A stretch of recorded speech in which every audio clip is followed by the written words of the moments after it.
Each day, as the tide comes in and out, these waves of the Atlantic Ocean move massive amounts of sand made up of numberless grains. This movement of sand catches our attention, but no notice is paid to the individual grains that are caught up in the relentless tidal flows. So it is with the individual lives which are also affected by these tides.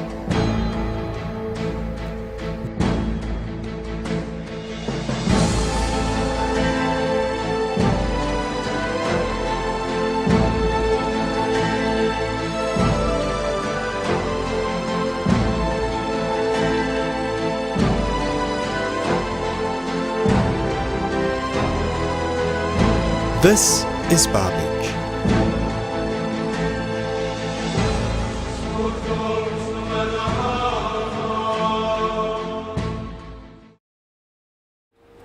It is situated on Victoria Island, one of the barrier islands along the Nigerian coast. Victoria Island, like the other barrier islands, Lagos, Lekki, Ikoyi, and Badagry, is of a low-lying nature. Also, like all barrier islands, Victoria Island is composed largely of sand and possesses wide sandy beaches, of which Bar Beach is one. The name of the beach comes from the sandbars that characterize the Lagos coastline. Bar Beach is located within the city, and its easy accessibility has won for it a constant stream of widely assorted visitors who have put the beach to the most diverse use. My real name is Sylvester Iyere. I'm born here in Lagos in Ala Maternity, 1960. So I'm an independent child. I'm a tourist promoter. I love tourism, meeting people every day, different type of people, both black and white, all over the whole world. From prayer ground to execution field, from romantic rendezvous to intoxication joint, Bar Beach has made itself available for all sorts of uses. It was here that the notorious robber Ishola Oyenusi was shot in the public executions that took place at Bar Beach in the 1970s. It's a really serious, a hard thing, shot to see somebody aiming gun at somebody and shooting the person and tying it with a rope, and with a lot of crowd watching the person, and the army will just aim at the person and shoot at the person. So it's not an easy thing, really, but really a terrible thing. The whole Lagos was like a Lagos show. People come all the way from four corners of Lagos to watch it. Some religious groups are a constant presence on the sands of the beach, and the occasional sacrifice to the waters of the ocean is not unheard of. Here, you can easily meet any rich man that in Nigeria can just easily come down here. And since I've been here, really, I've met so many rich men in our country coming down here to come and pray. Even sometimes some of them will bring all these goats and throw inside the water for sacrifice. So some of the area boy will just jump into the water. After those boys are bled, they go and bring it out and go and sell it again. That's what they are doing. For others, it is a source of livelihood. The lovers of Bar Beach just keep coming back. Because as I'm concerned, I'm here in the business 54 years now. I spent 54 years in beach, taking up and down. As the erosion worried us, we go down, sometimes we come up, sometimes we go down. But Bar Beach is a lover with an ugly side. It is said to have the highest erosion rates in Nigeria, with an average of 25 to 30 meters annually. As a result, the beach line has greatly receded, lost to water. Right from time in the 80s, when the water was still far away, all this area was sandy. We walked almost half a kilometer, very far away. half a kilometer before you reach the water.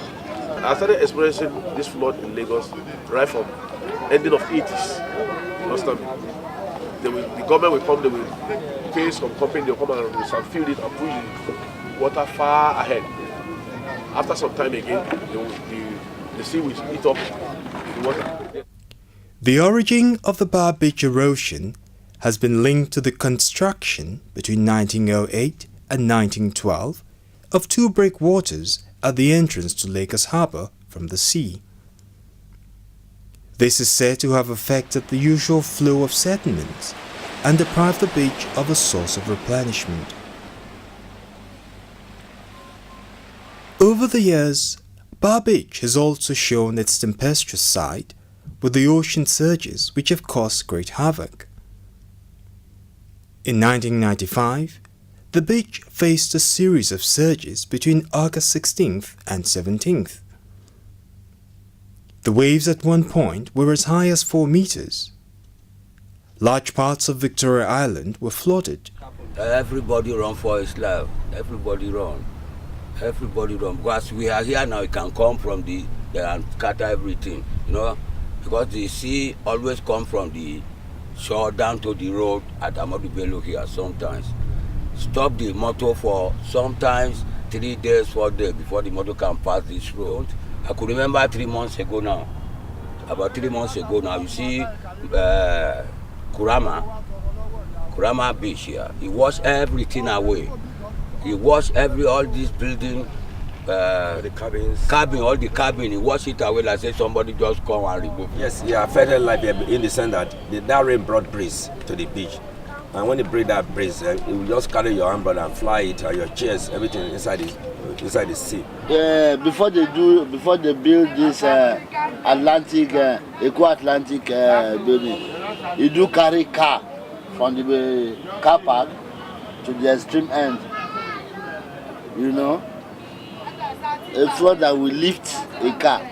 It's not the ordinary flood. Similar flooding has taken place in various other years, such as in 2002 on June 5th and in 2009 on May 29th. In 2005, the Lagos State government signed a 2.9 billion naira contract for the construction of a seawall to halt the ravaging effects of the ocean. By this time, about 100 meters of shore had been washed away in the space of 20 years. Also, between 1950 and the 1990s, 37.5 billion naira had already been spent by various governments in different attempts to deal with the problem. So far, the seawall has done its job. But when water gets rough, and get high. So when it gets here, when it bounce down like this, it will just mellow and go back again. So that really showed me that this is really a breaker, true. So they really know what they are doing. But for how long? What will be the fate of the beach dwellers if the beach overruns its boundaries again? Only time will tell. For now, we can only watch, hope, and pray for the best.